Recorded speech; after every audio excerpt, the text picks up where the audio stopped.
the motto reflects the attitude of the people of the country, I think that's a great thing to have.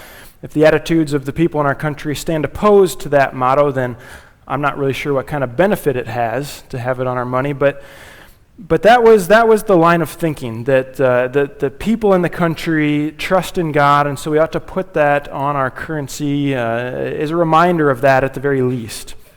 I've always found it at least a little bit ironic that the motto is included on something which people are often tempted to trust instead of God. I mean, money is one of those things that can become the thing in life which we trust above all else. And so I've always found that a little ironic that maybe it's a good reminder that it says on our currency, "In God we trust."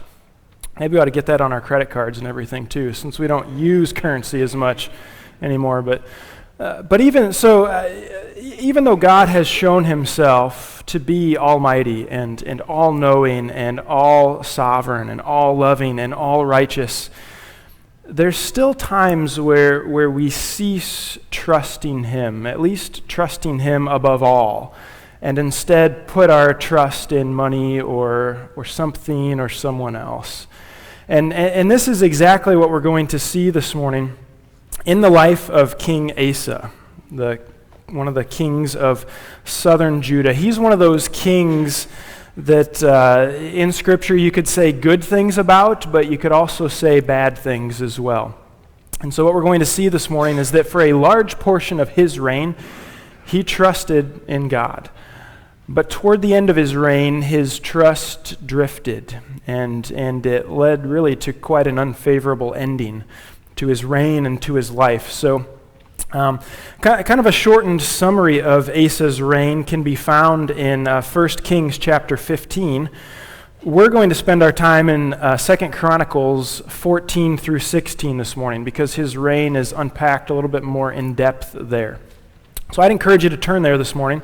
2 Chronicles 14 through 16. That's where we're going to be. And I do want to start by just giving a kind of a bird's eye view of Asa's reign before we dive into the details. So Asa was the grandson of King Rehoboam, who we talked about last week. Asa's reign was pretty long. It was a 41-year reign, one of the longer ones in Israel or Judah. You could summarize his reign this way. Initially, there were religious reforms that he brought about that were followed by 10 years of peace, and you can see that in chapter 14. There were further religious reforms in his reign that brought about 20 years of peace, and you can see that in chapter 15. But then you get to chapter 16, and there was a lack of trust in God that he displayed, which led to both wars and sickness. And we'll get into all of this morning. But that's kind of the bird's eye view summary of Asa's reign. A lot of good, really a long stretch of trusting in God, but followed by a time where that drifted. So as I said last week, one of the threads we'll see throughout these stories of these kings is either good examples that we should follow or bad examples that we would be good to avoid. And this morning, Asa is going to give us both. He's going to give us both of these. So let's look first at the details of his good example. So we know from last week that King Rehoboam did not have his heart set on God, on God's commands. 2 Chronicles chapter 12 even tells us that Rehoboam did evil because his heart was not set on God. Rehoboam's son, Abijah, or Abijam, was no different. He walked in the ways of his father. His heart was not set on God either. So when we come to King Asa, it might be natural to assume that he's probably going to be no different than dad and grandpa, that he's going to walk in the same ways of his father and of his grandfather who reigned before him. But right off the bat, we're told that is not the case. And so look at the description here, 2 Chronicles 14, starting in verse 1. It says, Abijah slept with his fathers, and they buried him in the city of David, and Asa his son reigned in his place. In his days the land had rest for 10 years. And Asa did what was good and right in the eyes of the Lord his God. He took away the foreign altars and the high places and broke down the pillars and cut down the Asherim and commanded Judah to seek the Lord, the God of their fathers, and to keep the law and the commandment. He also took out of all the cities of Judah the high places and the incense altars, and the kingdom had rest under him. So, it seems that during the reigns of Asa's grandfather and father, some of the evil they committed was to ignore or maybe even support the building of high places and idols to worship God. Now in essence, high places were just what they sound like. They were places, typically on the tops of hills where an altar was built or an idol was constructed and the worship of a god would take place. And there's probably lots of different reasons for the popularity of this practice, worshiping idols at high places. Perhaps the local high place was much closer geographically than Jerusalem. Right? Instead of having to trek all the way to Jerusalem, a person could say, well, there's an altar, or there's something set up right here at the hill that I can see, and so I'm just going to go there and worship. So you could see it being popular for that reason. The nations surrounding Israel, this was their practice. It was just common practice of these nations to set up high places to worship idols at altars there. And so you could see the nations surrounding Israel influencing them in that way. And quite often, worship of God was joined together with the worship of these false gods, these idols. It's something called syncretism. And in fact, verse 3 mentions the Asherim being cut down. Asherah was a false god who was sometimes said to have been the wife of God.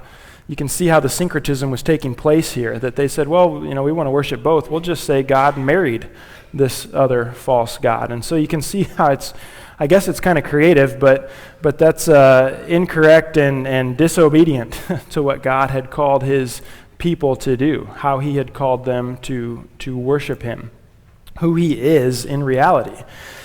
So one of the natural outcomes of worship happening at these high places was that the people's trust in God began to wane. Right? When idols and false gods were worshipped and treated as real beings, the people began to place their trust in those gods, like Asherah or some other, and they would call to them to provide things like rain and deliverance and things like that, as opposed to calling out to the Creator God, who's sovereign over all of his creation. So King Asa, who was devoted to God, he sought to remove this temptation in Judah by destroying these high places, tearing down these altars, destroying the idols.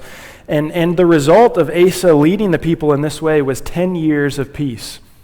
It may not sound like that big of a deal, but at this point in Israel's history especially, that was a big deal, to have 10 years of peace. And it even allowed Asa, if you were to continue on reading verse 6 and following, Asa built up the army. He strengthened the defenses of the city. Those are things that you do in times of peace. You can't really do it in times of war because you're preoccupied with battle. But now in all this talk about trusting God, and it says, Asa was seeking after God, that detail about building up the army and strengthening defenses, maybe that causes our antenna to go up, right? If Asa is trusting fully in God, why is he doing that? Why is he growing the army? Why is he, fortifying these different cities? Is his trust in God waning? Is it decreasing? Is it shifting to military might? We're given the answer real quickly. In verse 9, we find out that Zerah the Ethiopian comes against Asa with an army of 300 chariots and 1,000,000 men. You see that in verse 9. This is no minor situation that arises here.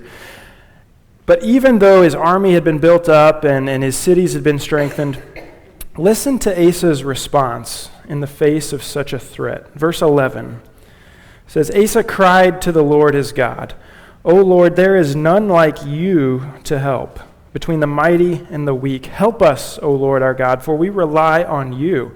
And in your name we have come against this multitude. O Lord, you are our God. Let not man prevail against you.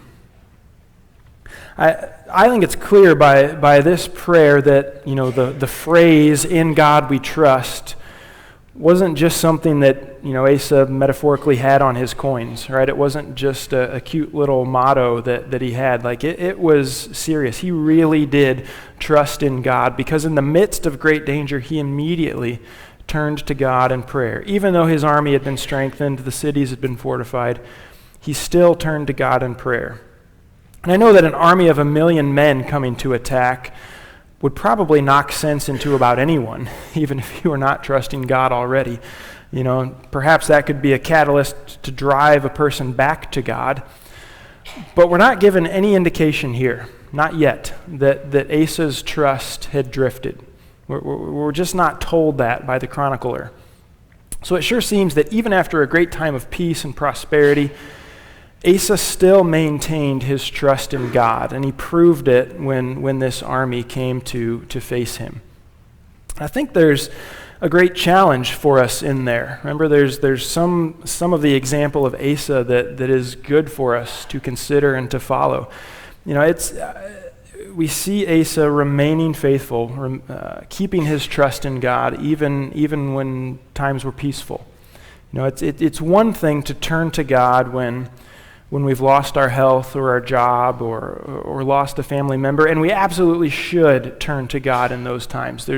He's promised to be faithful and to meet our needs, and so we absolutely should turn to God in those times. But it's another thing to maintain that trust during the easy times and the good times, isn't it? And we've probably been there before. There's this subtle temptation during a time of peace to rely on ourselves or rely on our wealth or our own wisdom or our experience or whatever it might be. But the truth is, we are as reliant on God in those peaceful times as we are in the difficult times. We just might not realize it. Asa was as reliant upon God the day before the Ethiopians showed up as he was the day they came knocking on his door. I mean, he was no less reliant upon God. Maybe he realized it a little bit more once that army showed up, but Asa's trust in God remained central. His trust in God was grounded. And so the outcome of that, if you were to continue on in chapter 14, God provided. The Ethiopians fled Asa, and the men carried away great amounts of spoil. So God provided as Asa trusted in God. So we see there it was Asa trusted in God during the peaceful times. He trusted in God during the conflict. On the heels of that story, we get to chapter 15. And when you read through chapter 15, it can kind of seem confusing at first. Listen to the first 7 verses of chapter 15. It says, "The Spirit of God came upon Azariah, the son of Oded, and he went out to meet Asa and said to him, 'Hear me, Asa, and all Judah and Benjamin. The Lord is with you while you are with him. If you seek him, he will be found by you. But if you forsake him, he will forsake you. For a long time Israel was without the true God, and without a teaching priest, and without law. But when in their distress they turned to the Lord, the God of Israel, and sought him, he was found by them. In those times there was no peace to him who went out or to him who came in, for great disturbances afflicted all the inhabitants of the lands. They were broken in pieces. Nation was crushed by nation and city by city, for God troubled them with every sort of distress. But you take courage. Do not let your hands be weak, for your work shall be rewarded.'" The question I get when I read that is, why, after this great display of trust in chapter 14, does God send a message through this prophet, Azariah, to warn Asa to trust him, to continue in that, to have courage? Why does he, in essence, recount some of the history of the time of the judges, when the people rejected God, they faced discipline, and so as a result, they turned back to God, and then they found peace, and then the cycle would just start all over again. And I think the reason that we get this warning to Asa is because our trust in God is not a static thing. It's not something that is the same all the time. It's always either increasing or decreasing. I think that's why God warns Asa here. I mean, think about all that we've covered in Asa's reign so far. I mean, at the beginning, Asa brought about some amazing reforms in Judah. After the evil reigns of his father and his grandfather, he brings about these reforms. He removes the high places. He destroys the idols. He turns the people's focus back toward worshiping God, trusting in God. As a result, there's an extended time of peace in the land, and then this vast army shows up, and Asa's trust remains firm in God, and they're given powerful victory from God. But if we learn anything from the book of Judges, what do we learn? It's that you get to that time of peace, and the temptation, especially during those times of peace, is to naturally drift away from God, not to keep drifting toward God. We see that over and over and over again. So sure, Asa had enacted some great reforms in those first months and years, and God had shown up in a mighty way, but the warning to Asa was not to become complacent. Not to become complacent. Doing so would naturally cause a drift away from God, not toward God. So what's the first thing Asa did then after he receives this message from Azariah? Well, we see verse 8, he puts away the detestable idols from Judah and Benjamin. And he already did this 10 years ago, but apparently the temptation to turn from God continued to persist. Even though the idols were removed previously, some of them had been set up again in the land. And so Asa tears those down. Then in addition to that, apparently southern Judah had taken control of some of the cities of the northern tribe of Ephraim, and Asa needed to remove the idols from those cities as well. You know, he probably didn't have control over those cities during the first reforms, and now that he does, he's got to tear down those idols and those high places as well. And then furthermore, we see verse 9, Asa went to gather together the people, renew the covenant to God. And as he does so, he's not just gathering people from Benjamin and Judah. He's gathering people from Ephraim and Manasseh and Simeon as well. Those were all northern tribes of Israel. So the question is, what were people from the northern tribes of Israel doing living in southern Judah? Why were they crossing that border? And verse 9 gives us that answer. It says, they saw that the Lord his God was with him. So word was getting around that Asa's trust in God led to peace. And as a result, some Jews from the northern tribes were coming to live in southern Judah. They wanted to experience that peace. The problem is they presumably brought with them some of the idol worship, which would have plagued northern Israel. And so they came from a land of idol worship, and we can assume that in a way they probably continued that practice as they came to southern Judah. So again, Asa needed to continue these reforms, tearing down the altars, destroying the idols. So why did God give Asa this message? Why does he encourage him to persevere in this work, to continue enacting these reforms?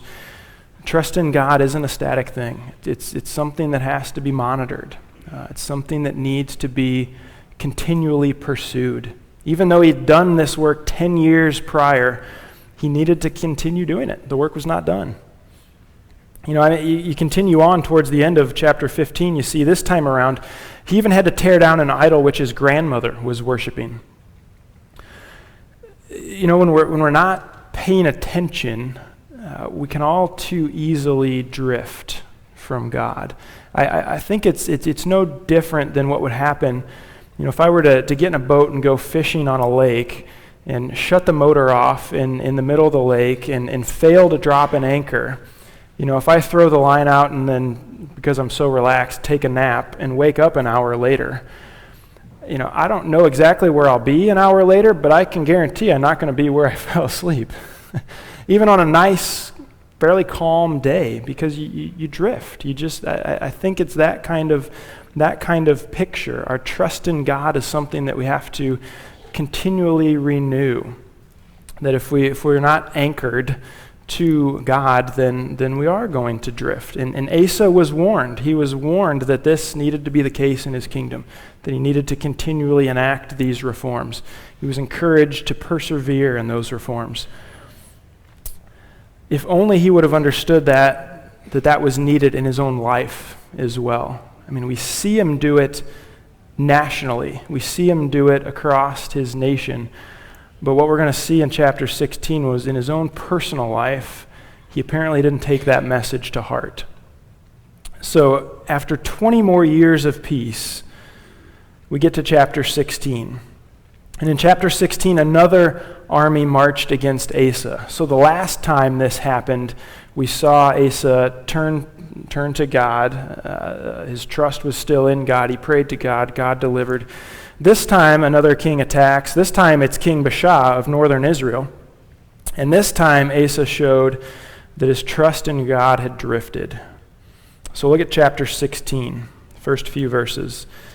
In the 36th year of the reign of Asa, Baasha, king of Israel, went up against Judah and built Ramah, that he might permit no one to go out or come in to Asa, king of Judah.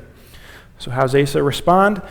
Then Asa took silver and gold from the treasures of the house of the Lord and the king's house and sent them to Ben-Hadad, king of Syria, who lived in Damascus, saying, "There's a covenant between me and you, as there was between my father and your father. Behold, I am sending to you silver and gold. Go break your covenant with Baasha, king of Israel, that he may withdraw from me." So whatever trust Asa had in God seems to have disappeared somewhere in those 20 years of peace. Rather than turn to God as he'd already done when the Ethiopians attacked, this time he turned to the Assyrians. And he raided the temple, he raided his own treasury, and he sent silver and gold in order to buy a treaty. And militarily, it worked. The strategy worked. The king of Syria agreed. The king of Syria attacked the king of northern Israel, and Israel then withdrew. So militarily, it worked. But after the fact, God sent another prophet to Asa, and this time the message was different. We see this in verse 7. At that time, Hanani the seer came to Asa, king of Judah, and said to him, "Because you relied on the king of Syria and did not rely on the Lord your God, the army of the king of Syria has escaped you. Were not the Ethiopians and the Libyans a huge army with very many chariots and horsemen? Yet because you relied on the Lord, he gave them into your hand. For the eyes of the Lord run to and fro throughout the whole earth to give strong support to those whose heart is blameless toward him. You have done foolishly in this, for from now on you will have wars." Then Asa was angry with the seer and put him in the stocks in prison, for he was in a rage with him because of this. And Asa inflicted cruelties upon some of the people at the same time. It doesn't even seem like Asa was aware that his trust had drifted. It's like he doesn't even know that took place. And in fact, when he finds out, he's angry. He's in a rage. He throws the prophet into prison. He attacks his own people. Man. And then to drive the point home even further, we get verse 12. Chapter 16, verse 12. It says, "In the 39th year of his reign, Asa was diseased in his feet, and his disease became severe. Yet even in his disease he did not seek the Lord, but sought help from physicians." So Asa had another opportunity to turn to God in the face of struggle. And once again, he turned somewhere else. He turned to physicians instead of turning to God. You know, for so many years of his reign, Asa did a wonderful job trusting in God. It led to decades of peace during his reign. He sought God in ways which his father hadn't done, his grandfather hadn't done. I mean, he came so close to leaving a powerful legacy for all the kings that would follow. But somewhere along the line, because Asa did not persevere, he became complacent and his trust drifted. And so as a result, his life ended lacking peace, both peace within his kingdom, within his reign, but lacking peace personally as well. He died of this foot disease, whatever it was. And so I think, we read that and we ought to look at ourselves and ask, when's the last time I've taken stock of my own life? And we may have had some incredible moments trusting in God, and maybe those took place 2 years or 22 years or 42 years ago. And those moments of trust are powerful, and they're cause for joy. But it doesn't guarantee that we haven't drifted since then, however long that may have been. And so I think we ought to regularly examine ourselves and see if there's something or someone that we're turning to in place of God, some place that we've placed our trust. Our idols may not be wooden or stone images like they would have been in Asa's day, but it doesn't mean that idols don't exist in our life, that we turn things into places where we put our trust. So I think like Asa did initially, we ought to be diligent to seek out where we might have those idols in our lives and things that are drawing us away from trust in God, and ought to destroy them, ought to tear them down. And I think a good way to do this is to examine, how did I respond the last time I faced a serious situation in life? Did I ultimately trust God to work in that situation, or did I instead take matters into my own hands and seek to find my own path forward? A crisis in our life will quickly reveal where our trust lies. And so if we've had one of those in our recent past, we can look to that and ask that question. But that being said, I don't think we should wait for a crisis to arise in our life to ask that question. Has my trust in God drifted? While the bad times can bring us back to God, it's during the peaceful times that drifting, I think, is more likely to happen. It's especially during the peaceful times that we need to regularly examine ourselves, determine whether we're trusting in God or something else. And I think there's a lot of practical ways that we can do this. I think a great way is just to ask someone in your life who knows you well, to ask them the question, do you see me placing my trust in God, or does it seem like I'm placing my trust somewhere else by how I'm living? We can pull out our bank statement and look at that, and that may reveal to us, have I worked an unhealthy amount of overtime in order to build up my own net worth because I'm putting trust in a number in my bank account as opposed to God, or am I purchasing all kinds of things because I think that's going to bring the comfort and security that I desire? Our bank statement can reveal things to us.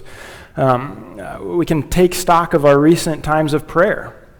Am I praying as though my reliance really is upon God? We can see if there's any place in life where we've made a significant sacrifice in service of others recently. Times of sacrifice often flow out of a trust in God. I think the more we trust in God, the more we are willing to sacrifice in different ways. So there's lots of ways that we can really, it's just a matter of doing it, of asking the question, of not becoming complacent, I guess. I would say, Fight Club starting up this week is a great tool for that, to kind of recenter, to examine ourselves, to say, is my trust in God, or have I gone a different direction and placed my trust somewhere else? Through it all, may we be able to recite the words of Psalm 20 with all sincerity. This would be my prayer for me and all of us. Some trust in chariots, some in horses, but we trust in the name of the Lord our God. May that be true of us. And you think about Satan's strategy. Satan's strategy is to get us to remove that trust from God. And sometimes it's through distractions, sometimes it's through complacency, leads to gradual drifting. Other times it's just in an overt manner. And in fact, this is the very thing when Jesus was tempted in the desert after his 40 days of fasting. This is what Satan was trying to get Jesus to do, to take his trust away from God and to put it somewhere else. I said last week as we started this series, that hopefully throughout this sermon series, we're going to find our desire for a perfect king growing stronger and stronger. And where Asa failed to keep his trust in God, Jesus succeeded throughout his entire life. You know, in the story of the temptation of Jesus in Matthew 4, Satan overtly tries to get Jesus to doubt his heavenly Father. Multiple times, 3 different times he did this. But all 3 times we see Jesus trust the Father. His trust remained strong. So for example, in the first temptation, Satan tempted Jesus to turn the stones to bread. I'm sure Jesus was very hungry by that point because he hadn't eaten for 40 days. I mean, I haven't eaten for like 4 hours and my stomach already tells me that lunch is coming. Okay, so Satan came to Jesus, haven't eaten for 40 days, and the point of a 40-day fast isn't to just starve yourself to see what will happen. The point of a 40-day fast, or any fast, is through denying yourself physical food to increase our trust upon God, to provide what we need in this life. And so Satan tempted Jesus to instead of trusting God to provide what is needed, to instead turn his trust inward and to trust himself and to just snap his fingers or whatever he would have had to do to turn that stone into bread. Say, Jesus, you don't need to trust the Father. Take this matter into your own hand. Trust yourself. But rather than place his trust in his own abilities to create bread, Jesus maintained his trust in God to meet every one of his needs. And so then Satan moved on, and in the second temptation, he tempted Jesus to doubt God's love. I mean, Satan wanted him to doubt whether or not God really loved him. The temptation was to cause God to prove his love. Jesus, go throw yourself off the temple. See if God really loves you. If he does, surely he wouldn't let you fall, right? Put God to the test. But Jesus maintained his trust in God's love. I mean, God had already told him at his baptism, just the few verses before this in Matthew, God had already told Jesus, this is my son whom I love. I mean, not just Jesus, but everyone there would have heard those words. And so Jesus didn't need to put his Father to the test to make him prove that again. Jesus maintained his previous trust in God's love. He'd already told him. And then the third temptation, same kind of thing. Satan tempted Jesus to doubt God's sovereign plan. All right, I mean, Jesus knew that at the end of God's plan, he would be highly exalted once again, above all things. But Jesus also knew that God's plan included a painful crucifixion, among other things, but that especially. And so Satan tempted him to doubt that perfect plan, go his own way, right? He presented a much less painful route to Jesus. Jesus, just bow down before me and I'll give you all these kingdoms. You don't have to go through with that, with the plan that the Father has set forth. You surely can't trust that, right? And if Jesus would do that, then Satan would say, then I'll give you the kingdoms and you don't have to worry about it. But Jesus maintained his trust in God's sovereignty, even though that plan included patience and perseverance and pain. Jesus still trusted God through that. He refused to worship. I don't know if Satan's ever called the Prince of Shortcuts, but I think we ought to give him that name, the Prince of Shortcuts, to just go a different way and worship him instead. Jesus refused to do that.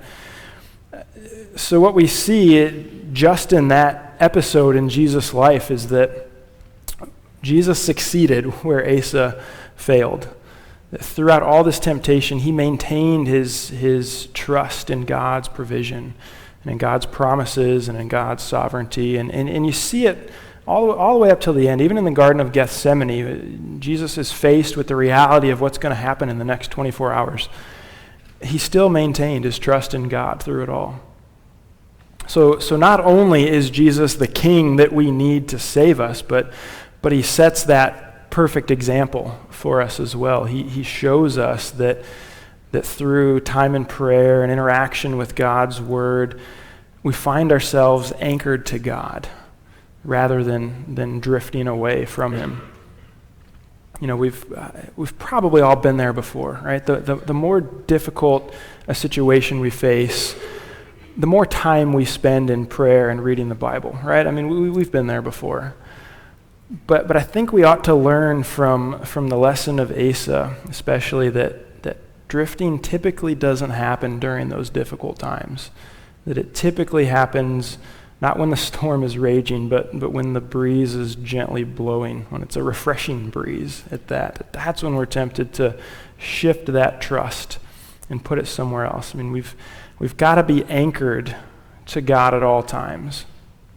So I'd say, printing, find a coin again. I think, printing "In God We Trust" on our coins, this doesn't mean that we're anchored to God. It might mean that at one point we were anchored to God. I mean, we can look at our nation and say amen to that, right? It might mean that at one point we were, but complacency and drifting, complacency and distraction lead to drifting.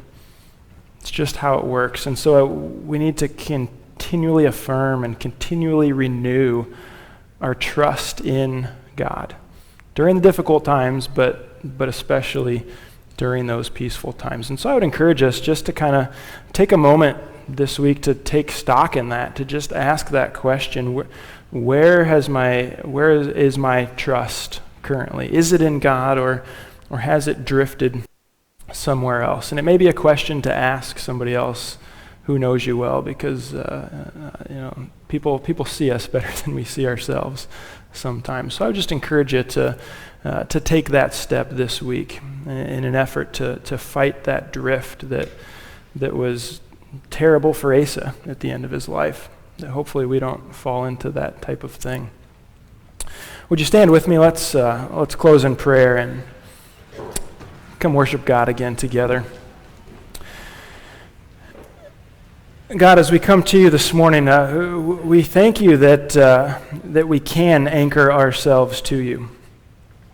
We thank you that you are firm, that you are consistent, that you cannot be shaken. God, I'm reminded again of the Sermon on the Mount, that we ought to build our house upon the rock. God, something that's not going to drift. God, would you open our eyes and our hearts to see where this drift has maybe happened in our lives? God, would you reveal that to us so that we can return to you? We don't want to come upon a difficult time only to find that we've drifted way far away from you. God, we want to remain grounded and anchored to you. So would you reveal that to us? God, would you help us to lead one another in that, to lovingly but firmly, if we need to, approach one another and point out a place where that has maybe happened.